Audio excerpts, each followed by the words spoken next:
isa po yung training pala. Ang lahat po pala ay may rason. Ano po mga kapatid? Dahil sa totoo lang po ang akin pong inihanda sa umagang ito ay isang magandang awitin. Yes po. Kahit po ako po hindi pa ina-assign, ay ina-assign ko na po yung aking sarili kanina na ako po aawit ngayong divine. Ngunit yung aking pong data ay hindi umibo o hindi po gumalaw, so ayaw po ako paawitin. Sabi ko, sige daddy, kahit hindi kita na-practice kahapon, yung asawa ko, sige, ikaw na muna. Sige, magpapaubaya ako. Ano mga kapatid? Ganun talaga ang life. Paubayaan lang. Sige. Mga kapatid, ang aking message sa umagang ito ay may dalawang part. Sasabihin ng mga kabataan, talagang impromptu lang Ate Elay, pero dalawang part na. May dalawa pong part sa Philippians 4. Ito po yung 1 to 13, pero akin lamang pong isa-summary. Ano po mga kapatid? Akin pong sisimulan sa title ng aking message, Coping. Sulat mo ha. Baka mamali ka doon sa coping with every situation in life. Coping with every situation in life. Tapos na. Colon. Hoy, Deshika. Colon. Yan. Be joyfully content. Tama. Joyfully. Tama. Be joyfully content. Yan. Bale, dalawang part po ito. Sabi sa Philippians 4, 1 to 13, coping with every situation in life. Tayo po ba mga kapatid, kayo po ba? Paano po kayo nakaka-cope sa bawat sitwasyon po na inyong nararanasan? Magiging ito po ay ups or down. Paano po kayo nakaka-cope sa everyday? Ikaw, Ate Desh, sa iyong pag-aaral, tatanungin ko po kayo para po medyo matagal-tagal po yung binigay sa akin ng Panginoon ngayong araw na ito. Talaga pong aking susulitin. Ano po mga kapatid? Ha? Paano ka nakaka-cope sa every situation in your life? Even if it is up or down. Kayo. Paano nalampasan? Sige. By faith po, ate. By faith. Okay, by faith. By faith kasi para siyang Broad idea. broad idea. Yung specific. Prayer. Prayer po. Okay, prayer. Pag bumabagsak sa math, pray lang. Pag bumabagsak sa algebra, may algebra ka ba? Buti naman. Ngayon, pray lang. Ano mga kapatid? Nung ako po ay nagka-college sa Mary Hill, ay talaga po ang aking grade sa algebra ay 4. Yes! 4 ako sa algebra dahil ang akin pong teacher noon ay talagang napakagaling na teacher. Isang teacher na talagang kumakausap ng blackboard. Yung aking teacher sa math. Pero nung ako po ay lumipat sa SLSU, doon po ako gumaling sa algebra. Even, ako po ay nakapag-tutor talaga ng 4 na taon sa isang high school student na talagang mahina rin po sa algebra, sa math specifically, and generally sa math, mahina po siya sa algebra. Ngayon po, siya po ay isang civil engineer na. Nakagraduate na po siya. Talaga po ako po ay gumaling no ako po ay lumipat sa SLSU. Kaya, mga kapatid, everything happens for a reason. Ano po, mga kapatid? Kung hindi ako lumipat ng SLSU, malamang ay talagang hindi po ako gumaling sa algebra dahil napakagaling po ng teacher. Ano po? One of the blessings of coming to church every Lord's Day is that as you hear God's word being preached, you discover the answers to many questions that have been bothering you. Kung tayo po ay palaging umaattend ng church every Lord's Day at napakalaking blessing po sa atin ito mga kapatid. Dahil tayo po ay nakakarinig ng mga preach or ng mga gospel na makakasagot sa mga tanong natin sa ating buhay. The Word of God gives us the best answers. Yan. Ang salita ng Diyos ang nakapagbibigay po sa atin ng tamang kasagutan on any question of life. For example, is there life after death? How can I know Why is there so much trouble in the world today? Yan lamang po ang mga tanong or isa sa mga tanong na lalo na ng mga kabataan sa panahon ito, sa generation na ito. Ngayong umaga, this morning, we will hear the Word of God answering an important question for us. Ngayon pong umagang ito, makakarinig po tayo ng mensahe na hindi po galing sa akin, kundi galing sa ating Panginoon, na makakasagot po ng inyong mga tanong sa inyong pinagdadaanan ngayong umagang ito. Ang sabi po sa isang nabasa ko, ano ba ang pinagdadaanan mo ngayong araw na ito? At ang sagot po ng matanda, bakit dyan ka kasi dumaan? Tama po naman po, bakit dyan kayo dumaan? Bakit dyan kayo dumaan? Ito po ang tanong, how can a person cope with every situation in life? Paano kung ang tao ay makaka-cope or makakalaya sa kanyang sitwasyon na nararanasan kung ito po ay up or down? Ito, number 1. If you were to go out on the streets, kung kayo po ay maglalakad-lakad sa kalsada or sa isang kapaligiran, and ask anyone you meet this question, kung meron kayong na-encounter or tatanungin nyo ang taong ito sa tanong na ito, how can a person cope with every situation in life, you will probably get different answers. Ano po mga kapatid? Iba't iba po ang mga sagot na maririnig ninyo sa mga bawat taong inyong tatanungin. Some of them will say, you can cope with every situation by knowing how to relax and just enjoy yourself.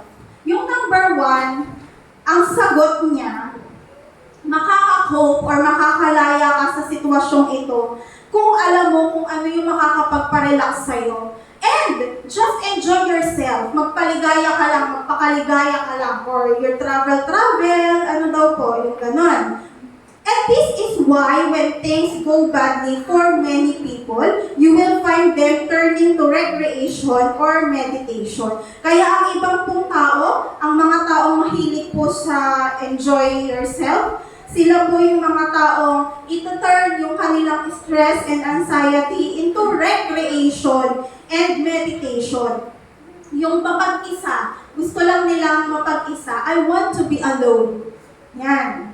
Some others, yung iba naman daw po, turn into intoxicating liquor, drugs, gambling, entertainment, or immoral relationships. Yung iba naman daw po, nakakapag-release po sila ng stress sa pamamagitan ng pag-iinom, pagdodroga, pagsusugal, entertainment, or pag-attend-attend ng mga party, or immoral relationship, pagbabago-bago po ng mga karelasyon. Just to get their mind off their trials and difficulties. Para lang daw po maalis or makaalis sila sa sitwasyong iyon. Pero at babalik pa rin po yun kung yun po ang gagawin natin. Ano po? But these things provide only a quick temporary relief for them. Ito ang sinasabi natin. Ito lamang po ay makakapagbigay ng mabilisan at temporary. Hindi po siya permanent na relief para po sa ating mga puso at sa ating mga katawan. And sometimes they make the problems worse. Kaya ang sabi po, may mga magulang na hindi maganda ang pagpapalaki sa mga anak. Ang kasagutan po ng mga anak, sila po ay magre-rebelde. Pero ang sagot ng ating Panginoon, bakit ka magre-rebelde? Kung yan na nga ang ginagawa ng iyong mga magulang, bakit mo din gagawin? Ito lamang po ay makakapagpabigat sa problema. Ang iba naman to po ay kung tatanungin sa tanong na ito, how can you cope with situation in your everyday life? Well, you can cope with every situation in life by having good friends who can help you. Yung iba naman daw po talagang kung makapag-collect ng mga amiga, ng mga friends, ay ganun-ganun na lamang. Kaya ang sabi, tell me who your friends are and I will tell you who you are. Kaya kung sino po yung mga friends na ating pong nakasalamuha, ay kung ikaw ay malungkot, mga malulungkot din yung makukuha mo. And so, they make sure that they have a good friend. Ang sabi ng taong ito, she makes sure that she has a good friend that will heal, that will be a doctor to heal them when they fall sick. Akala nila, yung mga kaibigan na yon ay mga doktor na makakapagbigay sa kanila ng konting relief. They make friends with a lawyer in case they ever have to face a lawsuit, and with a computer technician in case their PC crashes. But the main problem with this solution is that friends sometimes let us down. Totoo po ba yun? Nakaranas na po ba kayo ng ganon? Kaya po ako mga kapatid, ako po ay medyo takot. Nagka-phobia po talaga ako makipag-close kasi nangyari po ito sa akin. Pero isang tabi na po natin yun dahil kami po ay nakapagpatawaran na. We know that friends change as the years go by. Yung marahil, yung mga kaibigan ninyo ng elementary ay hindi na kayo nagpapansinan ngayon. Kayo'y lumaki na. At nung mga kaibigan nyo ng high school, na best friend, na close friends, ay hindi na rin kayo nagpapansinan. Kaya, ang mga friends po natin, they will change from time to time. Ano po? Someone who may be very warm and close to you now, maybe become cold and uncaring later on. Mawawalan na po sila ng care sa inyo as the time goes by. Kasi hindi na po kayo nagpapangita or maybe nawawala na rin ng communication. In verse 2 to 3 of our text, we can see a sad example of this, where Paul says, I beseech you, Euodias, and beseech Syntyche. Hindi ko alam ang ang pronunciation. That they may be of the same mind in the Lord. Ito daw po ay magkaibigan, mag-friends daw po sila, na pareho po sila ng pananampalataya, and I entreat thee also, true yoke fellow. Help those women which labored with me in the gospel, with Clement also, and with other main fellow laborers whose name are in the book of life. Yan. Sila daw po ay magkaibigan, pero sila ay nagkasira. Here were two Christian women named Euodias and Syntyche, who once worked closely together with Paul and were probably good friends before. Sila ay magkaibigan dati, but now some disagreement has arisen.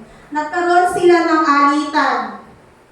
And since close friendship, even among Christians, can end up like this. Hindi lang daw po sila, pati tayong mga Kristiyano, ay pwede din pong mangyari ito sa atin. It would not be wise for you to depend on friends. Hindi naman po sinasabi ng message na ito na huwag po tayong makipagkaibigan. Ang sinasabi lang po ay huwag po tayong mag-depend on friendship to help you cope with every situation in life. Kasi ang sabi nga, it is a quick and temporary relief.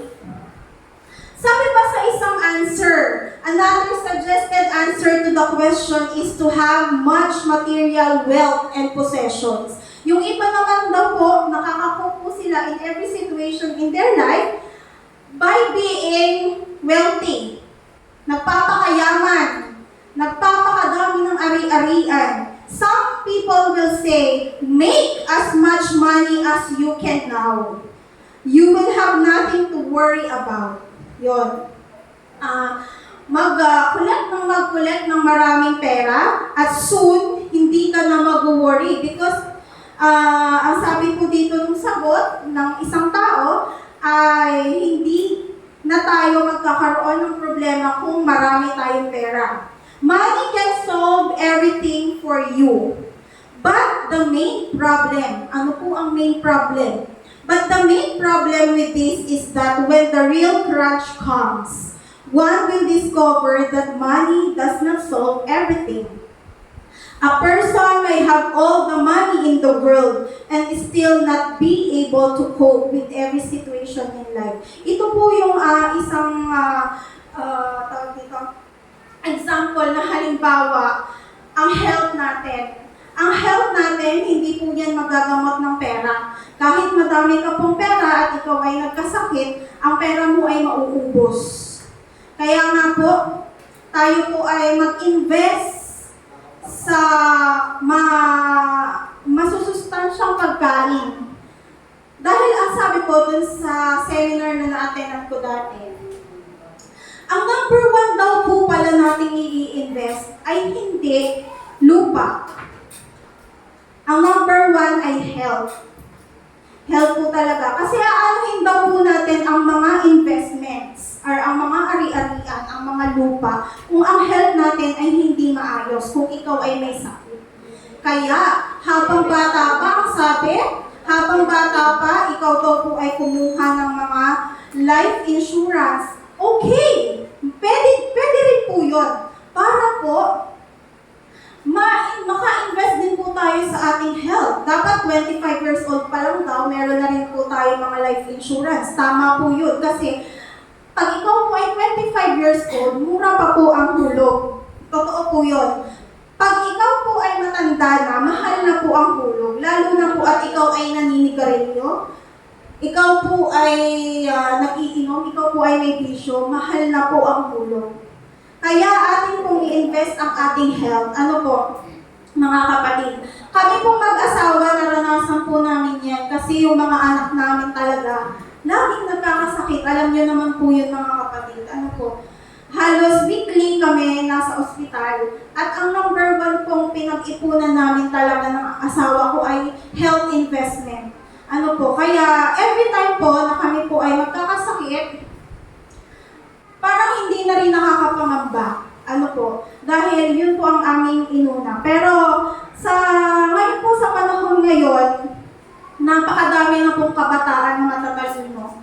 Talaga pong inuuna na nila ang kanilang health insurance. Next, now that we have seen that pleasure, friends and money cannot enable us to cope with every situation in life. Hindi daw po makakatulong, hindi naman po sinasabing hindi talaga never. Ang sabi po dito, may.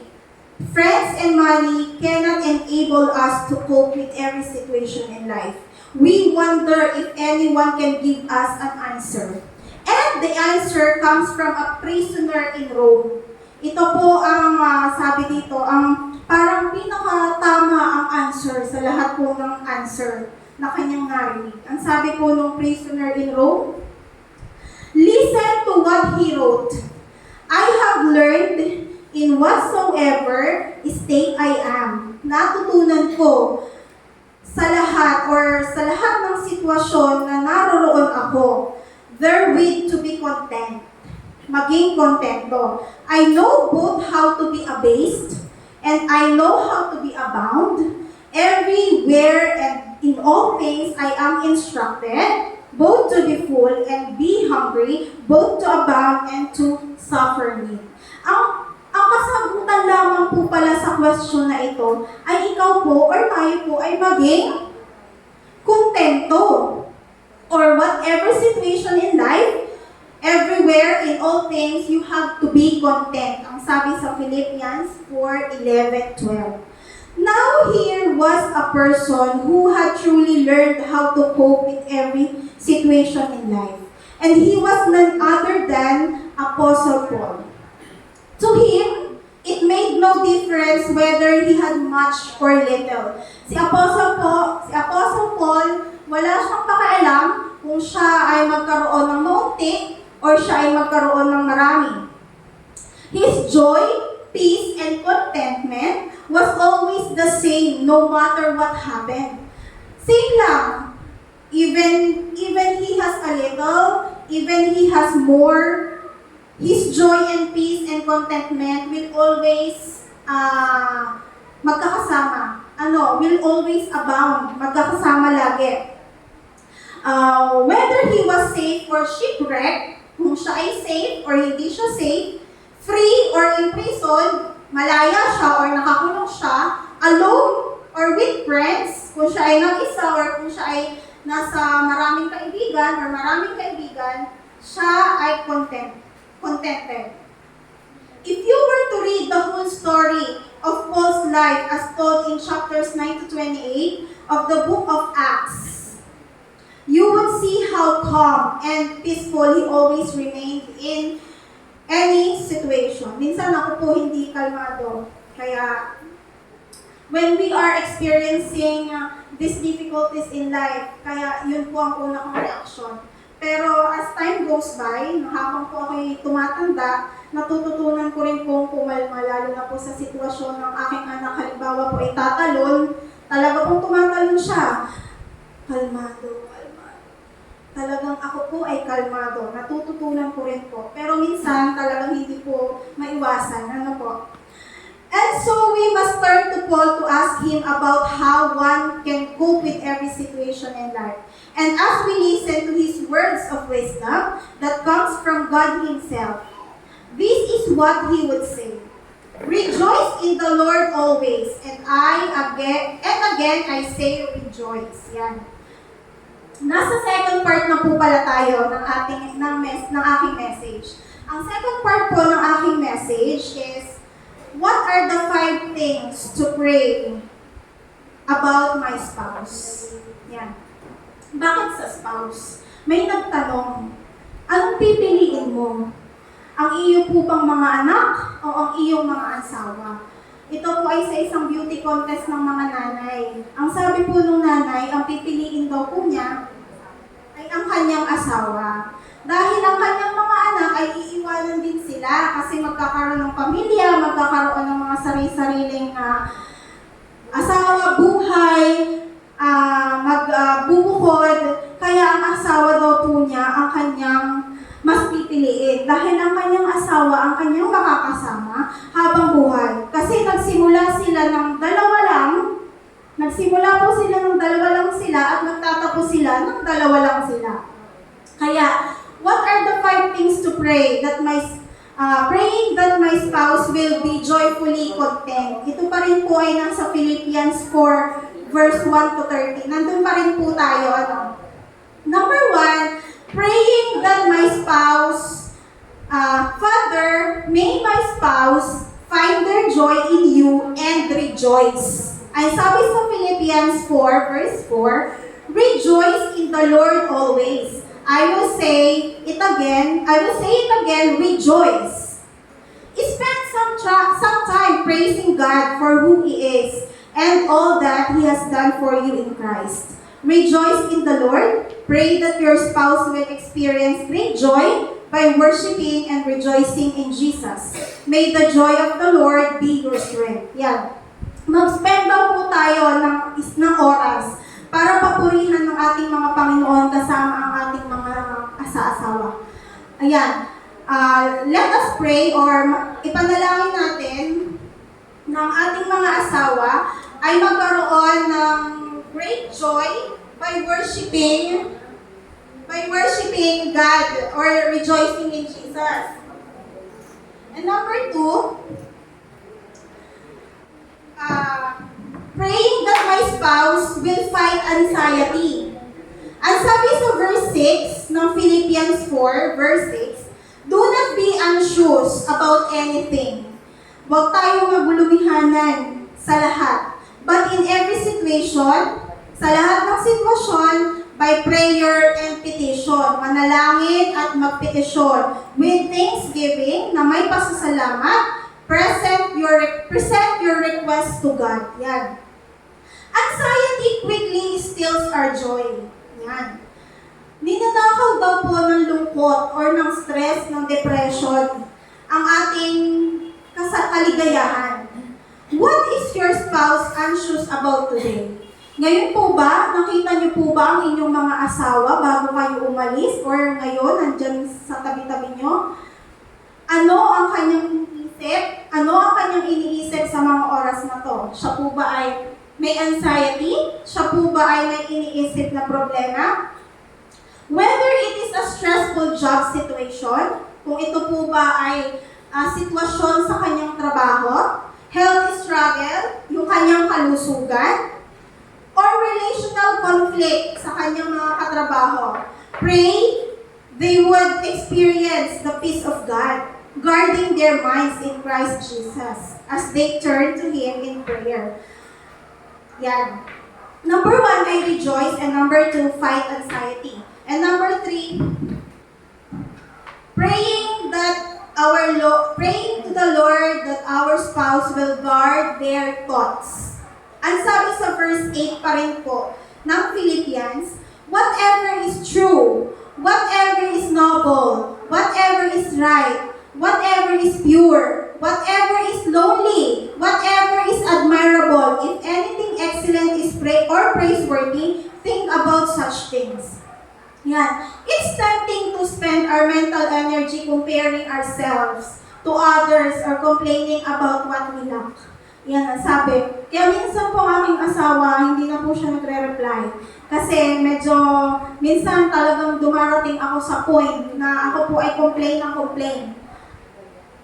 Complain po ako ng complain about, siguro, nakakapag-compare din po ako ng mga narating ng aking mga classmate noon sa katatayuan ko ngayon. Pero hindi po pala dapat ganun, mga kapatid.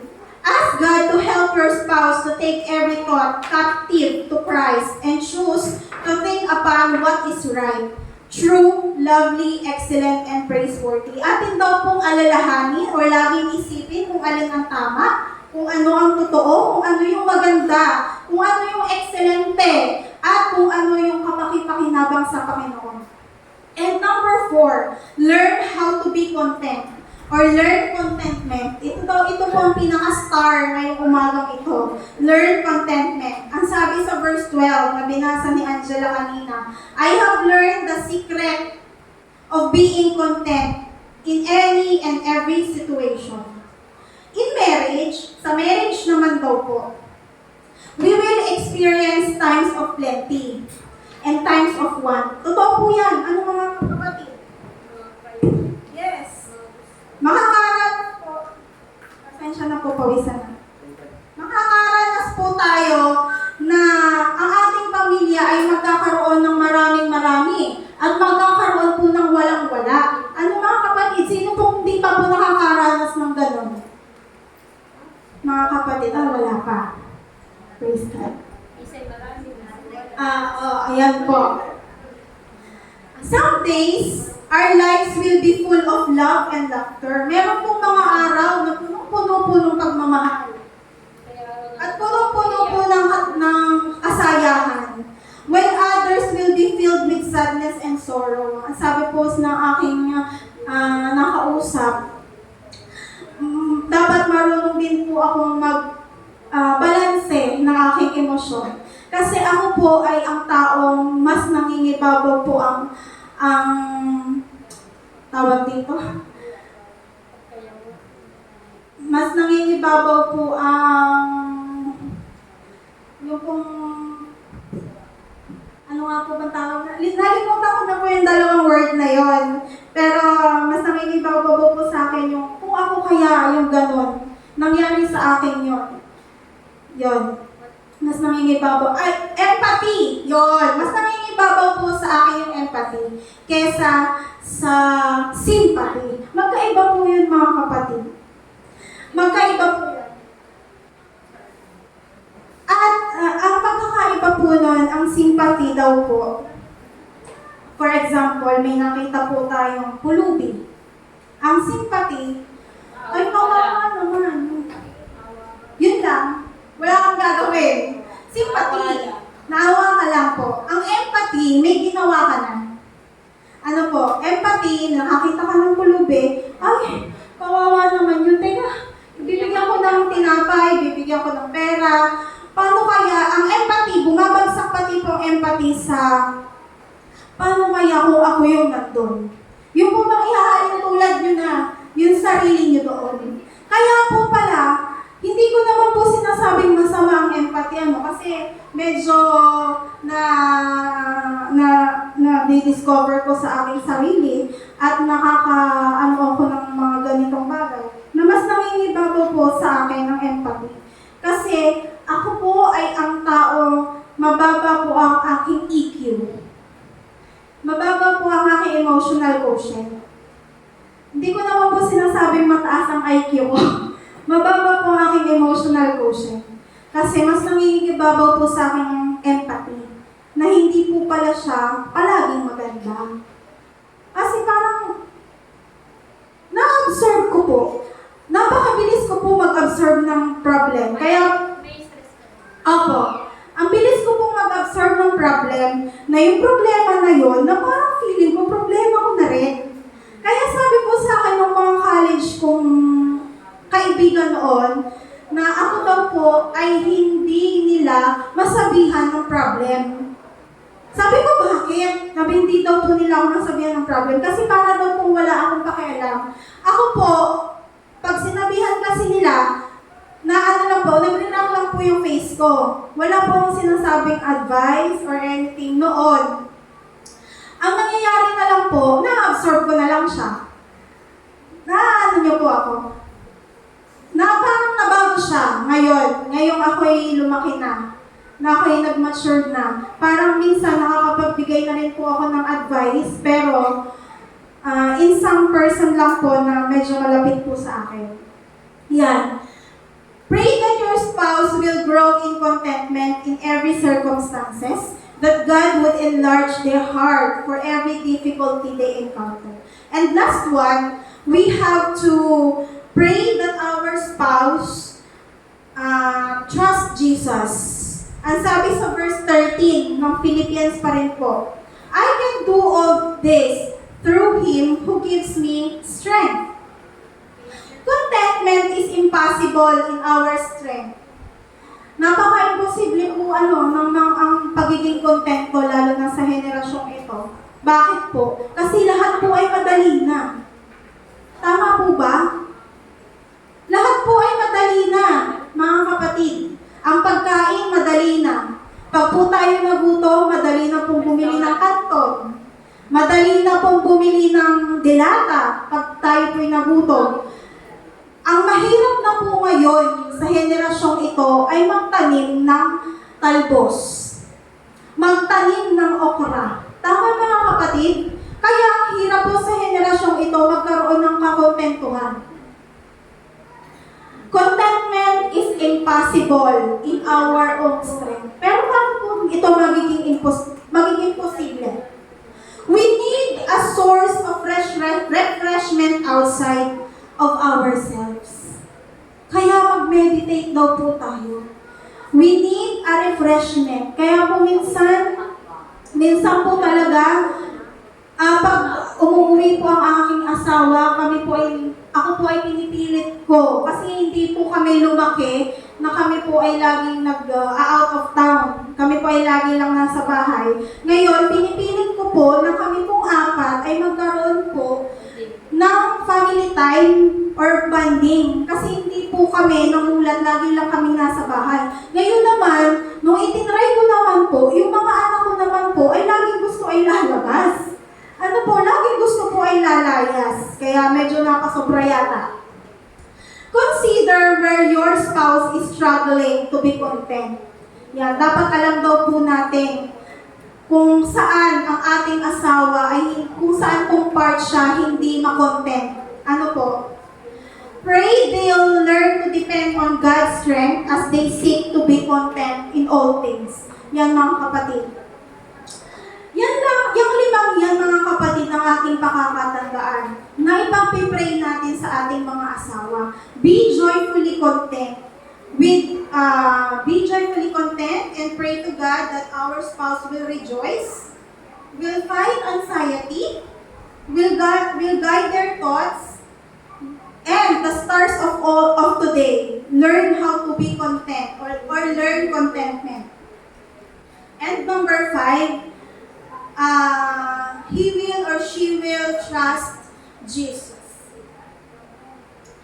And therefore, ito mga kapatid, ang conclusion, tapos na yung part 1 at tapos na yung part 2. Meron naman po tayong conclusion. And therefore, sa makatuwid, we have now finally found the full answer. We are looking forward to the question, how can a person cope with every situation in life? Ano po yung nakuha niyong sagot? Sa pakikinig po. Maging content.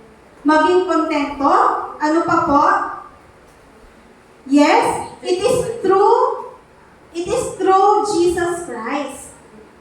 Christ is the ultimate source of a Christian's joy, peace, contentment, and sufficiency. Ano po mga kapatid? It is proving that we can cope well with every kind of situation in life. Kaya kanina, tinatawagan ako ni Kuya Jumel, kaya pala ako'y tinatawagan niya, wala pala sila ngayon. Sabi ko, late ako bukas, sabi ko gano'n. Kasi nagpa-practice ko akong kumanta ng divine. Yan. Sabi ko, malilito ako, nagpa-practice ako ng kanta. Yan. Sabi niya, if your faith will be failing, sabi niya, remember Jesus. Yan. It is through Him that we can cope well with every kind of situation in life. Now, nalaman na po natin kung ano yung sagot sa isang tanong na ito. Pwede nyo din po itong i-share sa iba kung sila po ay nakakaranas ng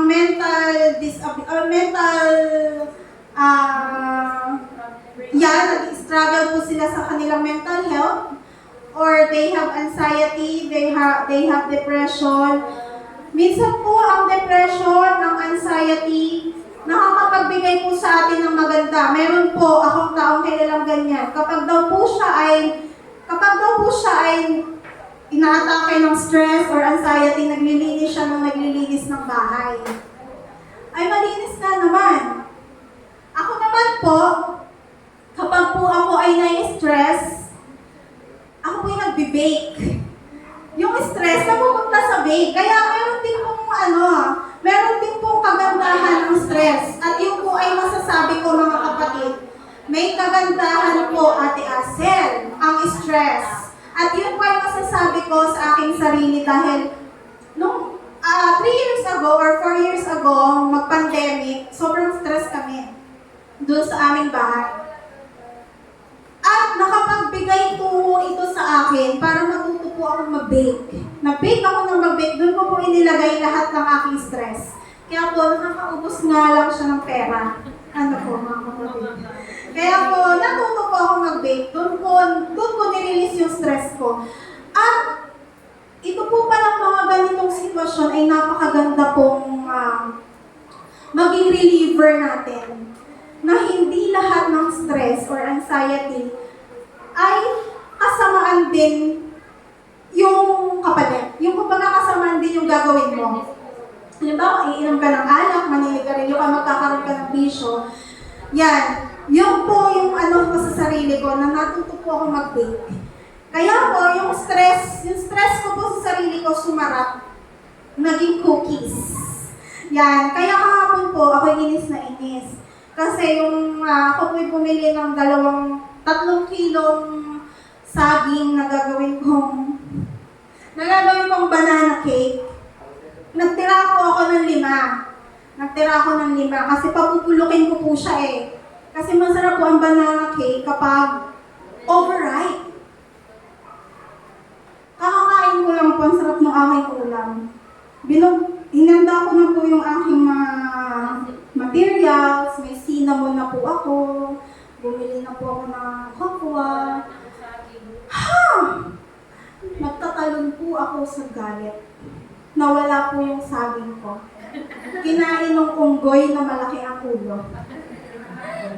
Kaya sabi niya, saba na lang daw. Meron po kami sabado na hinog na hinog. Hindi po, pwede naman siyang gawin na banana cake, kaya lang hindi siya maamoy.